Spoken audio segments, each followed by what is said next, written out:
दोस्तों विकास अपनी सरकारी नौकरी के लिए इंटरव्यू देने के लिए गया हुआ था। अब दोस्तों जैसे ही विकास इंटरव्यू के लिए अंदर घुसते हैं तो देखते हैं कि वहां पर 3 आदमी बैठे हुए हैं, जिसमें से कि 2 पुरुष हैं और 1 महिला है। दोस्तों जैसे ही विकास उस महिला को देखता है, खामोश होकर कुछ सेकंड तक उसे देखते ही रह जाता है। लेकिन उसके बाद विकास अच्छे से इंटरव्यू देने के लिए अंदर जाता है और बहुत ही अच्छे तरीके से वो अपने इंटरव्यू को देता है। अब विकास पूरी तरह से इंटरव्यू दे देता है। विकास का इंटरव्यू बहुत ही अच्छा गया हुआ रहता है। वो सारे सवालों का जवाब बहुत ही अच्छे तरीके से दे चुका होता है और फिर इंटरव्यू के बाद विकास बाहर निकल जाता है हॉल से। जैसे ही विकास हॉल से बाहर निकलता है दोस्तों, वैसे ही वो इंटरव्यू लेने वाली महिला भी बाहर निकलती है और उसके बाद विकास से कहती है कि विकास, क्या आपके पास में थोड़ी-सी समय है? अगर समय है तो मैं आपसे कुछ बात करना चाहती हूँ। दोस्तों ये बात सुन कर के विकास कहता है कि मेरे पास तो टाइम ही टाइम है, आप जितना चाहे मेरी समय ले सकते हैं और मुझसे बात कर सकते हैं। दोस्तों कौन थी वो इंटरव्यू लेने वाली महिला जो विकास के पीछे भागी हुई चली आती है और विकास से बात करने के लिए उसका वक्त मांगने लगती है? दोस्तों कहानी बहुत ही सुंदर है, बहुत ही इंटरेस्टिंग है। कहानी को पूरी सुनने के लिए बने रहिए। हेलो दोस्तों, नमस्कार, हाजिर है आपका दोस्त, आपका भाई फिर से एक नई कहानी के साथ। तो दोस्तों कहानी में आगे बढ़ने से पहले एक छोटा सा रिक्वेस्ट, अगर आप चैनल पर नए हैं तो कृपया चैनल को सब्सक्राइब करना ना भूलें और कहानी पसंद आए तो वीडियो को लाइक करें, शेयर करें। चलिए चलते हैं कहानी की ओर। दोस्तों ये कहानी है उत्तर प्रदेश की। उत्तर प्रदेश के अंदर 2 पति पत्नी विकास और पूनम रहा करते थे। उनके घर में बुजुर्ग माता पिता भी हैं और उनके पिताजी सरकारी नौकरी किया करते थे। दोस्तों उनके पिताजी रिटायर कर जाने के बाद पेंशन उठा रहे थे और विकास की नई नई शादी हुई थी। लेकिन दोस्तों शादी के बाद 2-4 दिन तक तो सब कुछ अच्छा चल रहा होता है, लेकिन जैसे ही 2-4 दिन के बाद जब घर को संभालने की बारी आती है तो पूनम अच्छे तरीके से अपने घर को संभालने में असमर्थ हो जाती है।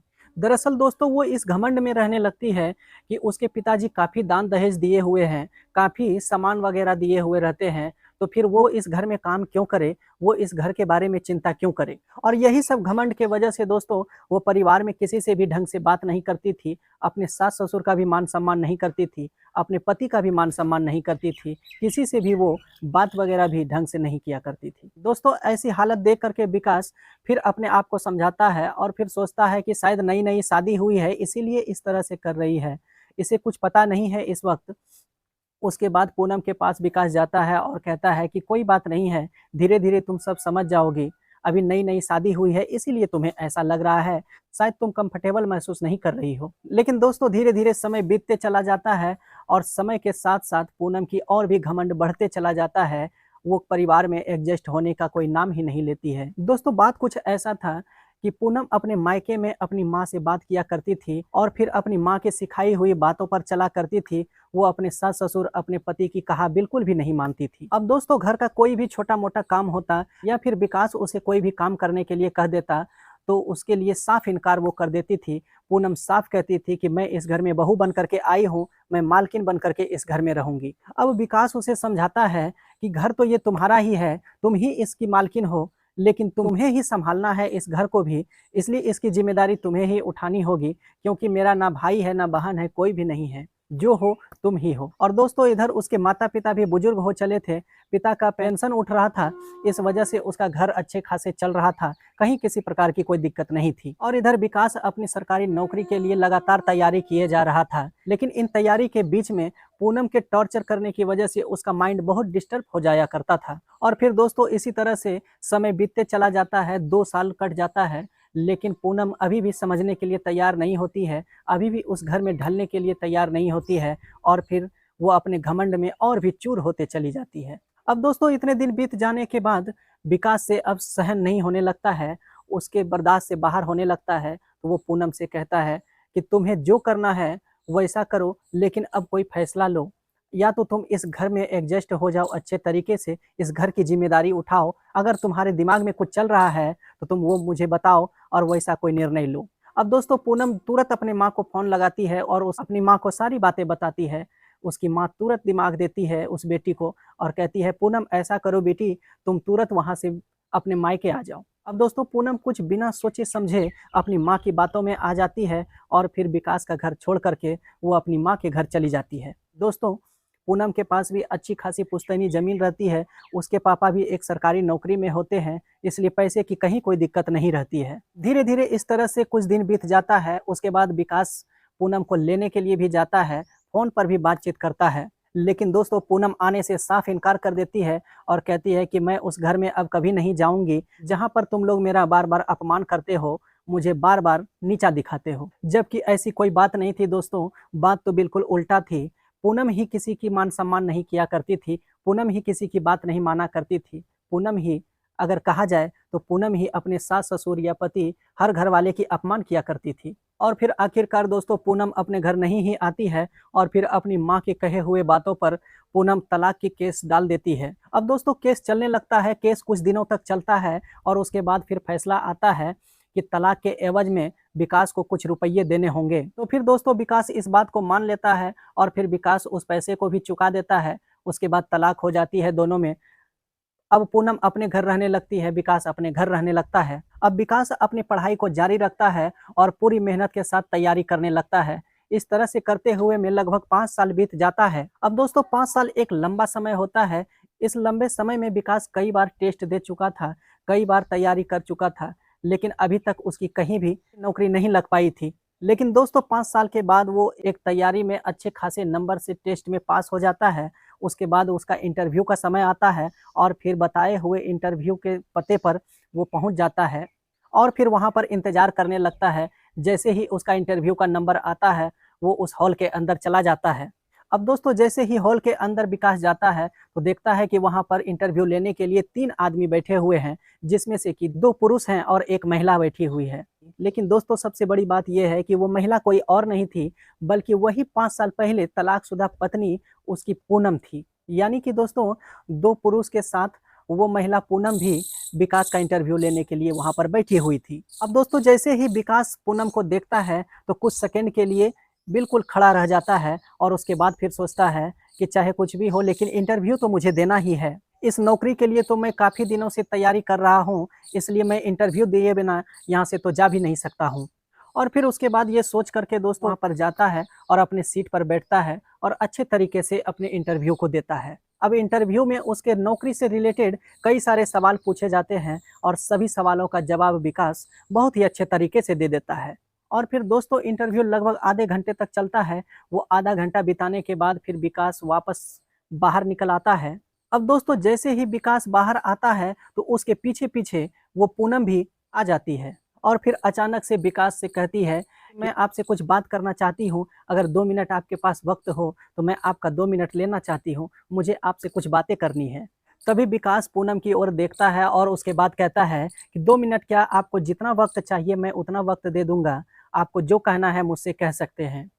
तभी उसके बाद पूनम जो है विकास को लेकर के पास में ही एक पार्क रहता है, उस पार्क में चली जाती है और पार्क के अंदर जा कर के दोनों एक साथ बैठ जाती है। और फिर दोस्तों बैठते ही पूनम के आँखों में आँसू डबडबा जाता है और उसके बाद पूनम कहती है, विकास जी मुझे हो सके तो माफ़ कर दीजिएगा, मेरी बहुत बड़ी गलती है, मैं माफ़ी के काबिल नहीं हूँ, लेकिन हो सके तो मुझे माफ़ कर दीजिए। अब दोस्तों जैसे ही विकास पूनम के आँखों में आँसू देखता है और उसकी जुबान पर ऐसी भाषा को देखता है, तो उसे अपने आप पर हैरानी होने लगती है कि क्या सच में यही पूनम है, जो 5 साल पहले इतने घमंड में चूर रहा करती थी। तो फिर दोस्तों विकास को ऐसा देख कर के फिर उसके मन में बहुत सारा जिज्ञासा जगने लगता है कि पूनम के साथ ऐसा क्या हुआ है, जो इस तरह से ये बदल चुकी है। तभी उसके बाद विकास उसे चुप करवाता है और कहता है कि पूनम सबसे पहले तुम चुप हो जाओ, और रही बात माफ़ी की, तो माफ़ी तो मैं तुम्हें उसी समय बहुत ही पहले दे चुका हूँ, ऐसी कोई बात नहीं है। और फिर विकास पूछता है, पूनम ऐसा तुम्हारे साथ में क्या हुआ जो कि तुम मुझसे माफ़ी माँग रही हो और इतने ज़्यादा बदल चुकी हो? तुम तो काफ़ी ज़्यादा घमंड में चूर रहा करती थी, लेकिन आज ऐसा क्या हुआ तुम्हारे साथ में जो कि तुम मुझसे माफ़ी माँग रही हो और इतने सुंदर लफ्ज़ों में तुम बात कर रही हो? ऐसा तो भाषा आज तक मैंने तुम्हारा नहीं सुना था। तो फिर पूनम कहती है कि विकास, मेरा और तुम्हारा तलाक के पीछे सिर्फ़ और सिर्फ़ माँ का हाथ था। माँ ही मुझे फ़ोन पर हमेशा बहकाया करती थी। माँ ही मुझे कहा करती थी कि मैं इतने सारे रुपये तुमको दहेज में दे कर के भेजी हूँ, तुम्हें वहाँ काम करने की कोई ज़रूरत नहीं है, तुम्हें वहाँ ठाट-बाट से रहनी है, तुम्हें वहाँ महारानी बन कर के रहनी है, ना कि नौकरानी बन कर के रहनी है। ये सब सारी बातें मेरे दिमाग में भर कर के मुझे बहकाया करती थी और उसके बाद तलाक भी मेरी माँ की वजह से ही हुआ। मेरी माँ ही कहा करती थी कि तुम विकास से तलाक ले लो। और फिर बार-बार माँ की इस तरह की बातें सुनते हुए मैं भी माँ के बहकावे में आ गई थी और फिर तुम्हारे घर के हर परिवार को मैं कुछ नहीं समझने लगी थी। अपनी माँ की बातों में आकर के मैं अपने सास-ससुर का भी मान-सम्मान भूल गई थी, मैं तुम्हारा भी मान-सम्मान भूल गई थी। और फिर उसके बाद पूनम बताती है कि मेरा और तुम्हारा जब तलाक हो चुका था, तो तलाक के बाद जो तुमने मुझे पैसे दिए थे, उस पैसे को लेकर के मैं अपनी माँ के पास चली गई थी। उस पैसे को मेरे परिवार वालों ने ऐशो-आराम में ख़त्म कर दिया और फिर इस तरह से कुछ दिन बीतने के बाद मेरी माँ का भी डेथ हो जाता है, मेरी माँ की भी मृत्यु हो जाती है। और फिर जैसे ही मेरी माँ की मृत्यु होती है, कुछ ही दिनों में मुझे पता चल जाता है कि मेरा कौन अपना है और कौन पराया है। क्योंकि माँ के मरने के बाद वो घर मेरे भैया और भाभी की हो गई थी और पिताजी का कुछ नहीं चलता था क्योंकि पिताजी भी बूढ़े हो चुके हैं, उनकी कोई नहीं सुनने वाला था। भैया और भाभी की तरफ से तो मुझे हर रोज़ सिर्फ़ ताने ही मिला करते हैं, मुझे अच्छा से खाना-पीना भी नहीं दिया जाता है। अब दोस्तों जैसे ही इतनी बातों को विकास सुनता है, तो उसे बहुत ही बुरा लगता है, वो भी थोड़ा इमोशनल होने लगता है, लेकिन फिर भी अपने आप को सँभालते हुए विकास पूनम की बातों को आगे सुनने लगता है।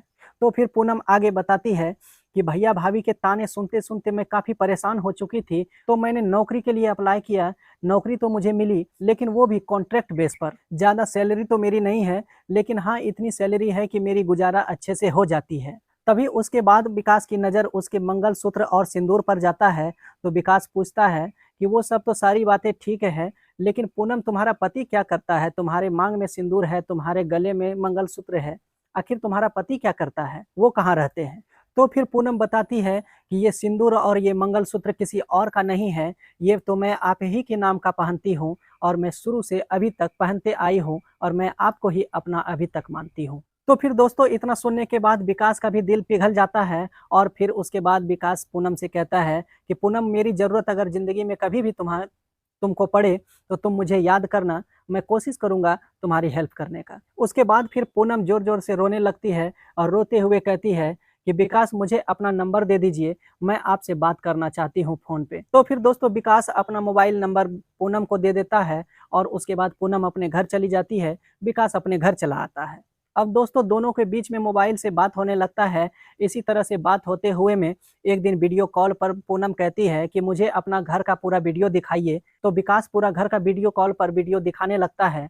इस तरह से होते हुए एक दिन पूनम कहती है कि मुझे माँ जी से बात करनी है, मुझे माँ जी से बात करा दीजिए। अब दोस्तों विकास पूनम को अपनी माँ से बात करवाने के लिए माँ के पास चला जाता है, जो कि वहाँ पर बेड पर पड़ी होती है, वो बीमार रहती है। वहाँ पर जा कर के विकास अपनी माँ को फ़ोन देती है और फिर पूनम से बात करवाता है। अब दोस्तों जैसे ही दोनों में बात होना शुरू हो जाता है, तो विकास की माँ के आँखों में आँसू आ जाता है और जैसे ही विकास मोबाइल को लेना चाहता है, तो देखता है कि पूनम भी काफ़ी ज़्यादा फूट-फूट करके मोबाइल पर रो रही होती है।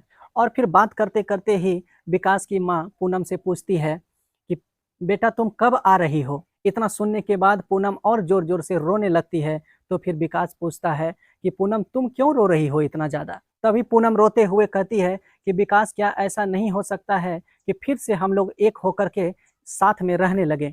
अब दोस्तों दोनों के बीच में काफ़ी दिन से मोबाइल से बात हो रहा था, इसलिए विकास के मन में भी इस तरह का बातें चलने लगा था। विकास का भी पूनम के प्रति बहुत ज़्यादा प्यार आने लगा था।